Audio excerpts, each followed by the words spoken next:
지금 보고 계시는 이 글은 2020년 9월 7일 청와대 국민청원 게시판에 올라온 글입니다. 제목은 지난 8월 30일 제주도 민속오일장 인근 30대 여성 살인사건의 피해자 아버지입니다. 였어요. 이 아버지는 불과 일주일 전에 괴한에 의해 딸을 잃었다면서 억울함을 호소하고 있었습니다. 이 아버지의 딸이 편의점에서 일을 했었는데 주말에도 쉬지 않고 매일 아르바이트를 했었다고 해요. 그날도 집까지 걸어서 1시간 30분 정도 되는 거리를 교통비를 아끼려고 걸어서 퇴근을 했었던 거죠. 피해자의 아버지는 범인이 생활고 때문에 우발적으로 범행을 저질렀다는 것에 대해서 비판을 했고요. 계획살인을 주장합니다. 1톤 탑차에 택배일까지 하고 있는 사람이 생활고에 시달렸다는 게 말이 안 된다는 거예요. 그렇게 우발적으로 사람을 죽일 이유가 없다는 거죠. 사실 흉기까지 준비를 했었으니까요.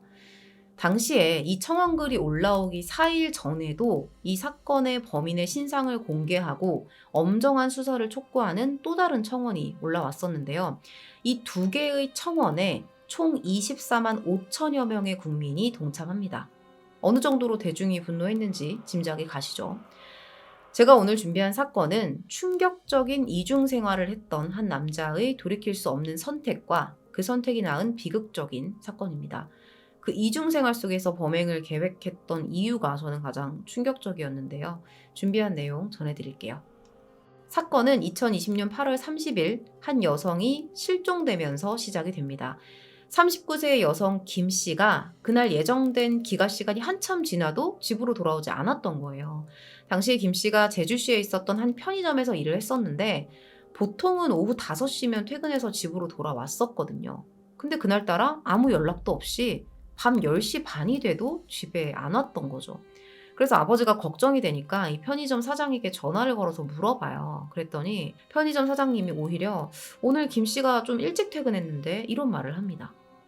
이 사장님의 말에 의하면 김 씨는 평소에 갑자기 말도 안 하고 사라지거나 그럴 사람도 아니고 평소에 출퇴근을 하면서도 말없이 늦거나 안 온다거나 그런 적이 한 번도 없었다고 해요. 9개월 가까이 일을 하면서. 그러다 보니까 가족들은 더 불안했었죠. 전화를 아무리 하고 메시지를 보내도 연락이 되지 않습니다. 결국에 가족들은 자정이 다 되어갈 때쯤에 경찰에 실종 신고를 해요. 친오빠가 신고를 합니다. 경찰은 김 씨의 휴대폰이 확인된 마지막 위치를 중심으로 수색을 하기 시작해요. 김 씨의 퇴근 후의 행적을 추적해 나가기 시작한 거죠. 앞서 제가 언급했던 것처럼 김 씨는 특별히 날씨가 좋지 않은 날을 제외하면 비가 많이 온다거나 바람이 심하게 분다거나 이런 날이 아니면 보통 걸어서 퇴근을 했었대요. 차비를 아끼려고. 사건 당일도 맑은 날이었습니다.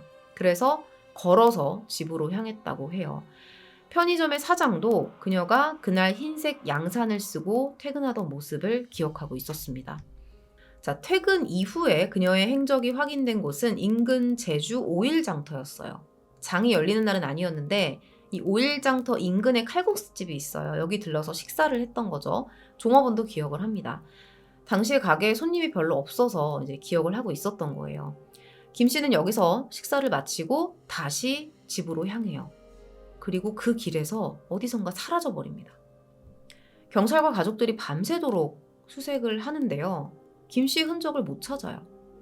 시간이 계속 지체될수록 불안감이 더 커지고 있었는데 그 불안이 결국에는 현실이 되어버립니다. 실종 다음 날인 8월 31일 정오경에 김 씨가 이곳에서 시신으로 발견이 된 거예요. 인근 주민이 발견을 하는데요.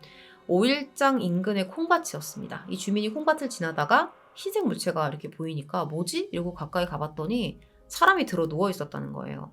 근데 전혀 움직임이 없어서 경찰에 신고를 했던 거죠.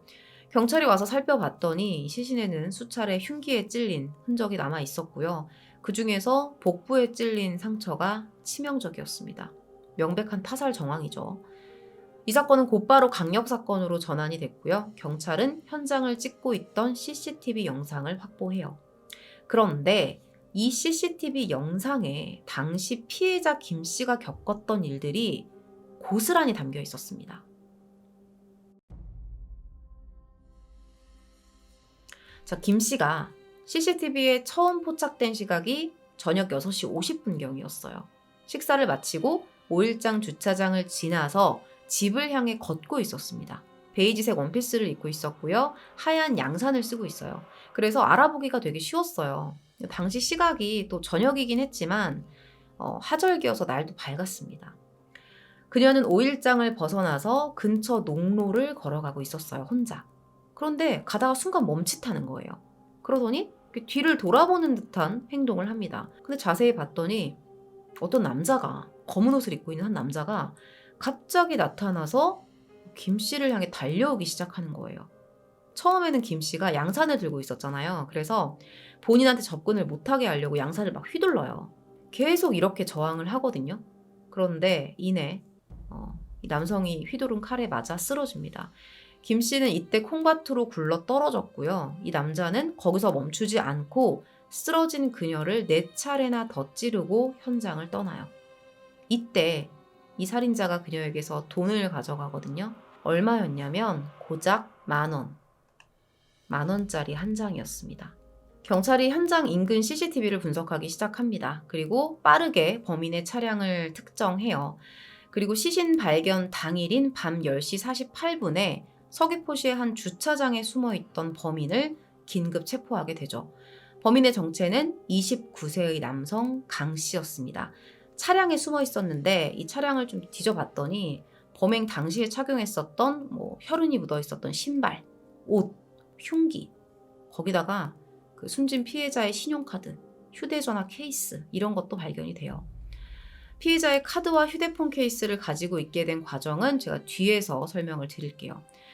범인 강 씨는 조사를 하는 과정에서 생활고 때문에 우발적으로 범행을 저질렀다고 주장을 합니다.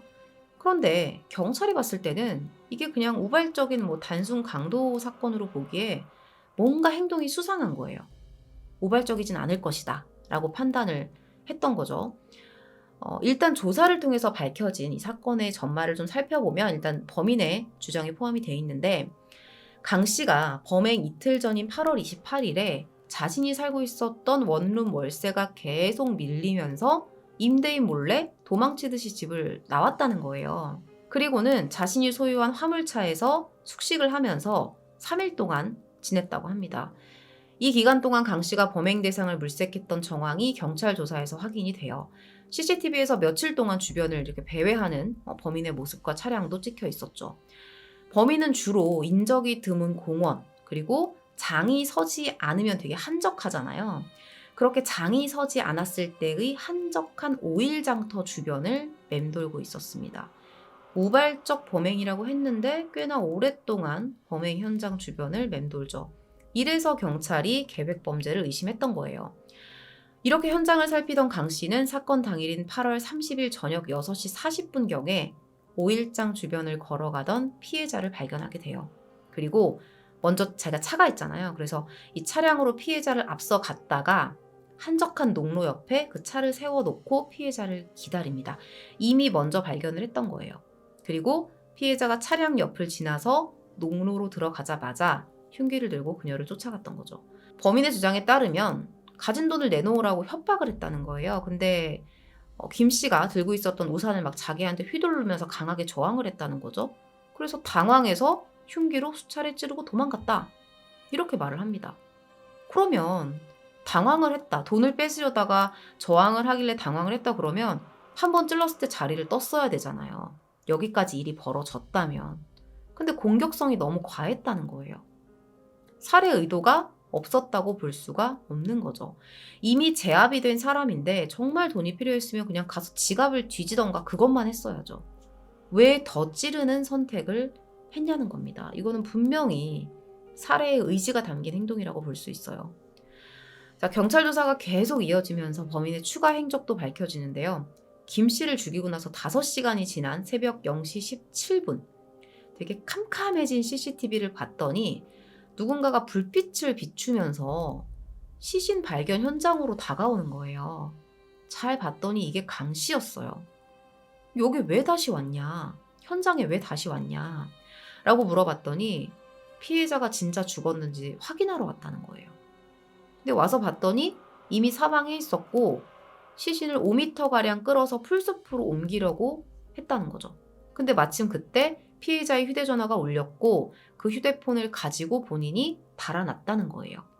근데 또 마침 그 휴대전화에 체크카드가 함께 있었고 이걸 썼다는 거죠. 사건 현장에서 3km가량 떨어진 바닷가에 피해자의 휴대전화를 버리거든요. 그리고 나서 같이 있었던 그 카드를 가지고 편의점이랑 마트에 들러서 정말 너무나도 태연하게 69,500원어치의 야식거리를 맛있게 사 먹습니다. 범인은 계속해서 생활고에 시달렸다. 생활이 어려웠다. 이런 자기 어려움을 호소를 해요. 그런데 알고 봤더니 이놈이 전혀 다른 세상 속에서 화려한 씀씀이를 자랑하고 있었어요. 말도 안 되는 이 강 씨의 이중 생활은 어떤 것이었을까요? 온라인상에서 강 씨는 누구보다 능력 있는 사람이었습니다. 수사를 해보니 평소에 강 씨가 여성 BJ들에게 고액의 사이버머니를 후원했고 그로 인해 돈을 탕진해왔다는 사실이 밝혀진 거예요. 2019년 12월부터 8개월 동안 매일 10시간이 넘게 여성 BJ들의 방송을 넘나들었고요. 적게는 10만 원, 많게는 200만 원 상당의 사이버머니를 뿌리고 다녀요. 후원을 했던 거예요. 심지어 범행 한 달 전에는 하던 택배일까지 그만두거든요. 그럼 무직이잖아요. 돈이 없잖아요. 벌 수가 없잖아요. 그런데도 계속해서 후원을 이어갔다고 합니다. 실제로 한 BJ와는 2020년 초에 만남을 갖기도 했대요. 이런 일들이 있다고 합니다. 좀 후원을 많이 해주는 사람하고는 좀 개인적으로 만나기도 하고 뭐 전화번호를 교환하기도 하고 그런 일들이 있다고 해요. 전 잘 모르지만. 어쨌든 이런 돈을 통해서 BJ의 환심을 사고 싶었던 거죠. 그러다 보니까 후원을 못 끊어요. 완전 중독이 돼버린 거죠. 가지고 있던 돈은 물론이고 이 와중에 뭐 차값에, 생활비에, 또 BJ들 후원금에 이런 돈을 마련하려고 가지고 있던 돈 탕진은 물론이고 5,500만 원을 대출받아요. 근데 이 대출받은 돈도 금방 다 써버립니다. 결국에는 BJ에 빠져서 전재산 탕진하고 신용카드 정지되고 월세 밀리고 이러면서 도망쳐 나와서 범행을 저질렀던 거예요. 강 씨는 강도살인 및 점유이탈물 횡령 혐의로 재판에 넘겨집니다. 피해자 아버지는 결심 공판 법정에 나와서 강도살인에 대한 법령에 정해져 있는 그대로 최고형을 내려달라. 피고인을 영원히 사회와 격리 조치해야 한다. 라면서 엄벌을 호소했습니다. 그는 1심 공판이 시작된 뒤부터 법원에 반성문을 10차례나 제출해요. 특히 그 항소심 첫 공판일이 다가오면서는 막 사나흘의 한 번꼴로 강 씨의 반성문이 법원에 접수가 됐다고 해요. 가족들은 또 그때마다 엄벌 탄원서를 제출했었고요. 정작 형량을 결정하는 판사에게는 반성문을 제출하고 있지만 피해자의 가족들에게는 사과하지 않고 있어요. 이 부분에 대해서도 판사가 지적을 했어요. 나중에 피해자에게 사과하지 않는 점 이런 것들을 되게 괘씸하게 봤던 거죠. 1심 재판부는 강 씨에게 무기징역을 선고했고요. 강 씨는 항소했지만 항소심 역시 1심과 같은 무기징역. 그리고 2021년 5월 대법원 상고심에서도 강 씨의 상고를 기각합니다. 이렇게 무기징역이 확정돼요. 이 사건에 대한 내용을 이렇게 조사하면서 되게 마음이 아팠던 게 벌이가 넉넉지 않잖아요. 편의점 아르바이트라는 게 시급을 받으면서 일을 하는 거고. 그런데도 이 피해자 김 씨는 함께 살고 있는 부모님을 살뜰히 챙기던 착한 딸이었다고 합니다. 그녀의 부모님은 지금도 무거운 삶을 이어나가고 있고요. 아버지는 이 딸이 교통비를 아끼기 위해서 걸어 다니다가 그런 일이 생긴 것에 너무 가슴 아파했다고 해요.